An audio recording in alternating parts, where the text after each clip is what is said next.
Could be. Maybe he just was able to do this because of the way he was uniquely made. A very advanced animal, but an animal nonetheless. Keep that in mind. And remember, all the animal creation was under the rule of Adam and his perfect helper, Eve. Now, the Bible goes on to tell us this wasn't just a created being getting this idea. We're told the power behind the serpent. It's not mentioned specifically here, but later on in the curse, we have some idea of what's going on. And frankly, we often have to go to the rest of the Bible to get clarity on certain things that happen early in the Bible. And that's the way it's meant to be. Haven't you ever read a really good story where something happens and go, how could that happen? And then you read in chapter 7, there's this perfect detail that, oh, now I get. Well, that's the way the Bible is too. The Bible is the narrative of God's dealings with fallen man. And so we actually have to get to the end. Isn't that like some of the best stories? You get to the very end. You know where we find out who this serpent is? And it's fine. I mean, there are hints throughout the Bible and things that it's almost stated, but you have to go all the way to the book of Revelation. Book of Revelation, chapter 12. And it says this, just in case. Because all along in the Bible, there have been this evil character, and sometimes he's called the serpent, and sometimes he's called the Satan. We call him Satan, but actually it has a definite article in front of it. We should call it, because it's a word that means adversary or opponent. So he was the opponent. We have lots of opponents, but he's the opponent, the Satan. Or he's the devil, diabolos. He's a bad guy. Well, are they all the same? Well, here we go. The writer, the Holy Spirit, inspiring John, ties the whole thing up as we come to Revelation chapter 12 and verse 9. If you go back to verse 7, there's a war in heaven. Michael and his angels fighting against the dragon. And we've had this dragon, this great red dragon mentioned to us in chapter 12, verse 3, with 7 heads and 10 horns. Oh, we finally see him in all of his ugliness. And in verse 9 it says, and the great dragon was thrown down, that ancient serpent who is called the devil and Satan. Any questions? Who is he? Now we know absolutely for sure who he is. It is a real serpent, but it is not demon possession, it is devil possession. Satan himself possesses. There are 2 other characters in the Bible, one where we definitely see it says Satan possessed him, and the other where it indicates that same thing. Who else did Satan himself possess? Judas Iscariot. In the upper room it says, now the devil entered into Judas. Not a demon, and the New Testament writers know demons. They talk about demon possession all the time. It's the devil. And the other one is in this book of Revelation, the Antichrist, who receives the power of Satan himself to be worshipped on earth. Well, that's for when I do Revelation, okay? So, it also says the very same thing in Revelation chapter 20. Go to Revelation chapter 20 in verse 2. It says, and he seized the dragon, that ancient serpent who is the devil and Satan, and bound him 1,000 years. So we have clearly dragon, serpent, devil, Satan. We know. What else do we know? Well, Jesus says of him, there are a couple of other great descriptions of him. John 8:44. You are of your father the devil, and your will is to do your father's desires. He was a murderer from the beginning. Now that's in John's gospel, remember? And in the beginning was the Word, and the Word was with God, and the Word was God. When the beginning comes up in John's gospel, you have to think Genesis. He was a murderer from the beginning and has nothing to do with the truth, because there is no truth in him. When he lies, he speaks out of his own character, for he's a liar and the father of lies. Okay, so in this perfectly good universe, heavens and earth, where did this evil creature that took over the serpent and used this crafty animal, this animal with great skills, how did he not only use it, but more importantly, where did he come from? Well, the Bible tells us a bit about him. The Bible tells us he's a created being. The Bible tells us he fell. Revelation chapter 12, that very passage we were in, pictures it in chapter 12, verse 9, and also in verse 10. It says in verse 9, "And the great dragon was thrown down, that ancient serpent who is called the devil and Satan, the deceiver of the whole world. He was thrown down to the earth, and his angels were thrown down with him." Drop down to verse 10, the last half. It says, "The kingdom of our God and authority of our Christ have come, for the accuser of our brothers has been thrown down." He's thrown down. Look at Luke chapter 10.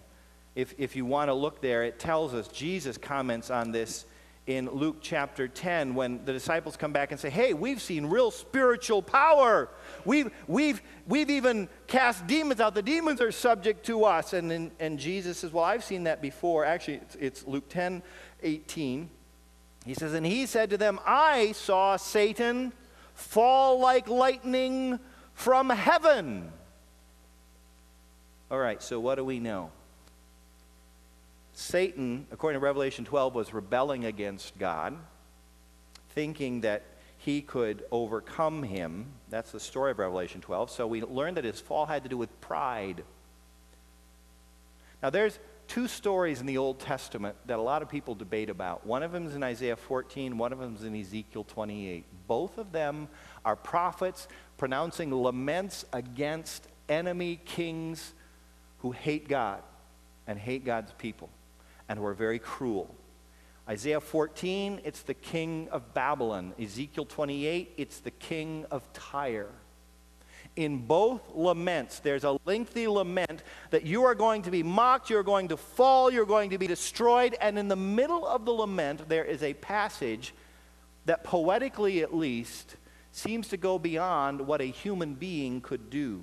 For example, in Isaiah chapter 14, verses 12 to 14, it says this, "How are you fallen from heaven, O day star, son of the dawn? How are you cut down to the ground, you who laid the nations low? You said in your heart, I'll ascend to heaven above the stars of God. I'll set my throne on high. I will sit on the mount of assembly in the far reaches of the north. I will ascend above the heights of the clouds. I will make myself like the Most High. But you are brought down to Sheol, the grave, to the far reaches of the pit."